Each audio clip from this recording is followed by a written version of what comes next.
Good morning sir. Morning good না bad সেটা তোরা একটু পরেই জানতে পারবি। আজকে যদি পড়া না পারিস তোদের কপালে খুব কষ্ট আছে, এই বলে দিলাম। কিরে গজা, আজকে তো মনে হচ্ছে স্যার বিরাট রেগে আছে রে। তাই তো দেখছি, বাড়ির থেকে মনে হয় ঝামেলা করে এসেছে রে। কিরে গজা, তুই অত কি কথা বলছিস রে? চল তুই দাঁড়া আগে, তোর কথা বলা বের করছি আজকে।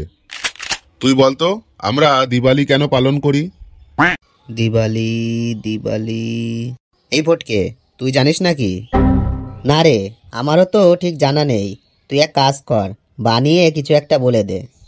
কিরে গজা বল, আর না পারলে বেঞ্চের উপর কান ধরে দাঁড়া, শুধু শুধু সময় নষ্ট করিস না। ফটকে ঠিকই বলেছে, চুপচাপ থাকার থেকে বানিয়ে কিছু একটা বলে দিই, যা হয় হবে। স্যার, বিভীষণ আর কংসের ভেতর বিরাট যুদ্ধ শুরু হয়। যুদ্ধ তো স্যার চলছে, তো চলেই যাচ্ছে। এদিক থেকে বিভীষণের লোকজন গুলি চালাচ্ছে, তীর চালাচ্ছে, ওই দিক থেকেও কংসের লোকজন গুলি চালাচ্ছে, তীর চালাচ্ছে। এইভাবে অনেকদিন যুদ্ধ চলার পর বিভীষণ কংসকে লক্ষ্য করে মারল একটা তীর। ব্যাস স্যার, সেই তীর লেগেই কংস গেল মারা। কংসের মারা যাওয়ার দেখে লোকজন তো খুব আনন্দ পেল স্যার। তারপর সেই লোকজন বাড়ি এসে ক্যান্ডেল লাইট পার্টি করে। ব্যাস স্যার, তারপর থেকেই প্রতি বছর ওই দিন আমরা সবাই ক্যান্ডেল জ্বালিয়ে দিওয়ালি পালন করি। কান্দর গাধা, বিভীষণ নাকি কংসকে মেরেছিল? কি ভয়ঙ্কর উত্তর রে বাবা।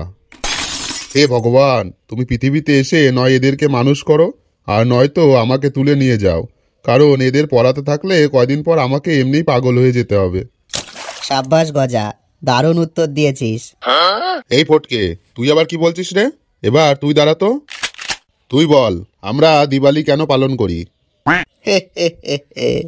তুইও তো পারবি না রে ফটকে, শুধু শুধু ভুলভাল উত্তর দিয়ে চড় না খেয়ে আগে থেকে কান ধরে দাঁড়িয়ে পড়। স্যার, রামচন্দ্র লঙ্কায় গিয়ে রাবণকে মেরে যেদিন সীতাকে নিয়ে অযোধ্যায় ফিরে এসেছিল, সেদিন অযোধ্যার লোকজন প্রদীপ জেলে ঢাকঢোল বাজিয়ে আনন্দ করেছিল। তারপর থেকেই স্যার ওই দিনটাতেই আমরা প্রতি বছর দীপাবলি পালন করি। সাব্বাস ফটকে সাব্বাস। দেখ গজা দেখ, ফটকেকে দেখে কিছু শেখ। কিরে ফটকে, আমি যখন জিজ্ঞাসা করলাম জানিস নাকি, তখন যে তুই বললি জানিস না কিছু, বানিয়ে একটা কিছু বলে দে। আরে বন্ধু, হঠাৎ করে মনে পড়ে গেল। তুই বন্ধু না মির্জাফর? ঠিক আছে ঠিক আছে, আমারও দিন আসবে, সেদিন দেখিয়ে দেব। ফটকে বসে পড়। বান্টু, তুই পৃথিবীর সবচেয়ে বড় একজন ইঞ্জিনিয়ারের নাম বলতো। স্যার, বড় ইঞ্জিনিয়ারের নাম? হ্যাঁ, ইঁদুর হবে স্যার, ইঁদুর। ইঁদুর? আরে পাগল হয়ে গেছিস নাকি? ইঁদুর আবার ইঞ্জিনিয়ার হলো কবে থেকে? হ্যাঁ স্যার, ইঁদুর খুব বড় ইঞ্জিনিয়ার। কারণ স্যার আমাদের মোটরে মোট 3টে তার ছিল, একটা প্লাস, একটা মাইনাস আর একটা আর্থিং। ইঁদুর কাটবি তো কাট গিয়ে সেই প্লাসের তারটাই কেটেছে স্যার। আর যদি ইঞ্জিনিয়ার নাই হতো তাহলে আর্থিংয়ের তারটা কাটতে পারতো, তাও তো আমরা মোটরটা চালাতে পারতাম স্যার। কান্দর গাধা, এই যে তোরা একটা প্রশ্নেরও ঠিকঠাক উত্তর দিতে পারিস না, এর জন্য কি তোদের একটুও লজ্জা করে না রে? আগে করতো স্যার, তারপর তো আপনি একদিন বললেন লজ্জা ঘৃণা ভয় 3 থাকতে নয়, তারপর থেকে আর করে না স্যার। গরুর দলগুলো, আমি বলি এক আর এরা বোঝে আর এক। বল তুই এমবিবিএস এর ফুল ফর্ম বল। আজকে যদি এমবিবিএস এর ফুল ফর্ম না বলতে পারিস, ক্লাস শেষে আজকে তোর কপালে খুব কষ্ট আছে। এমবিবিএস এর ফুল ফর্ম? এই ফটকে, কি হবে রে এমবিবিএস এর ফুল ফর্ম? আরে পাগল, তোর কি আমার মুখ দেখে মনে হয় যে আমি পড়াশোনা করি?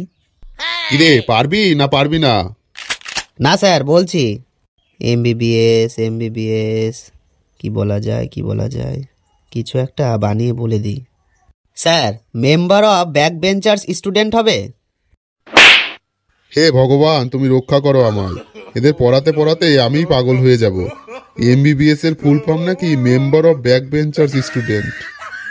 এত সুন্দর ফুল ফর্মটা বানালাম রে ফটকে, তাও স্যার চড় মারলো। গরিবের ট্যালেন্টের কোনো দাম নেই রে গজা, কি আর করা যাবে, দাঁড়িয়েই থাক। স্যার, আমার একটা প্রশ্ন আছে, করব? তোদের প্রশ্ন মানেই তো উল্টোপাল্টা কিছু জিজ্ঞাসা করবি। না স্যার, ভালো প্রশ্ন আছে। ঠিক আছে, বল দেখি কি তোর ভালো প্রশ্ন। যদি উল্টোপাল্টা হয় তাহলে কিন্তু কপালে কষ্ট আছে। ওকে স্যার, বলুন তো কুকুর ফেব্রুয়ারি মাসের থেকে জানুয়ারি মাসে বেশি ডাকে কেন? হ্যাঁ, এ আবার কি ধরনের প্রশ্ন রে? কুকুর জানুয়ারি মাসে বেশি ডাকে, ফেব্রুয়ারি মাসে কম ডাকে, এরকম প্রশ্ন তো আমি বাপের জন্ম শুনিনি রে। আরে স্যার, জানুয়ারি মাস কত দিনে হয়? 31 দিনে হয়। আর ফেব্রুয়ারি মাস? ফেব্রুয়ারি মাস 28 দিনের হয়, আর লিপিয়ার থাকলে 29 দিনের হয়। কিন্তু এর সাথে তোর কুকুরের ডাকের কি সম্পর্ক তা তো বুঝলাম না। আরে স্যার, জানুয়ারি মাসে ফেব্রুয়ারি মাসের থেকে 2-3 দিন বেশি সময় থাকছে না, তাহলে জানুয়ারি মাসে তো কুকুর বেশি ডাকবেই। চুপ কর গাধা, জানতাম এরকম উল্টোপাল্টা কোনো প্রশ্নই জিজ্ঞাসা করবি। তোদের কাছ থেকে এর থেকে ভালো প্রশ্ন আশাও করা যায় না। তুইও কান ধরে দাঁড়া। যদি একদিন সারা দিন তোদের ধরে পেটাতে পারতাম তাহলে আমার মনটা একটু শান্ত হতো। স্যার, দাঁড়িয়ে থাকতে থাকতে পা ব্যথা হয়ে গেছে, একটু বসবো? পড়া পারে না আবার বসবে? ঠিক আছে চল, তোকে একটা প্রশ্ন ধরছি, যদি সেটা ঠিকঠাক উত্তর দিতে পারিস তাহলে বসতে দেব। ওকে স্যার, এবার আপনি শুধু প্রশ্নটা বলুন, দেখুন কেমন ফটাফট উত্তর দিয়ে দিচ্ছি। ঠিক আছে, বল, বচন কয় প্রকার আর তাদের নাম কি? আরে স্যার, এ তো একদমই সহজ প্রশ্ন। বচন 2 প্রকার। কি ব্যাপার? গজা যা পড়াশোনা করে তাতে তো এই প্রশ্নের উত্তর না জানারই কথা। তাহলেও ঠিকঠাক উত্তর দিল কিভাবে? কিছু না কিছু তো একটা ব্যাপার আছে এর পেছনে। স্যার, ঠিক হয়নি উত্তর? হ্যাঁ ঠিকই আছে। ওকে, এবার তুই ওই 2 প্রকার বচনের নাম বল, তাহলেই তোকে বসতে দেব। স্যার, 2 প্রকার বচনের নাম হলো অমিতাভ বচ্চন আর অভিষেক বচ্চন। জানতাম, যখনই তুই বলেছিস 2 প্রকার বচন তখনই বুঝেছি কিছু না কিছু তো একটা গোলমাল আছেই। না হলে ঠিকঠাক উত্তর দেওয়ার ক্ষমতা তো তোর নেই, গাধা কোথাকার। মিতা, তুই বল তো 2 প্রকার বচনের নাম। স্যার, এক বচন আর বহু বচন হবে। গুড। দেখ গরুর দলগুলো দেখ, মিতাকে দেখে কিছু শেখ। তাহলে স্যার, অমিতাভ বচ্চন আর অভিষেক বচ্চন কোন বচনের ভেতর পড়ে? যা তুই গিয়ে শুনে আইগা অমিতাভ বচ্চনের কাছে যে তোমরা কোন বচনের ভেতর পড়ো।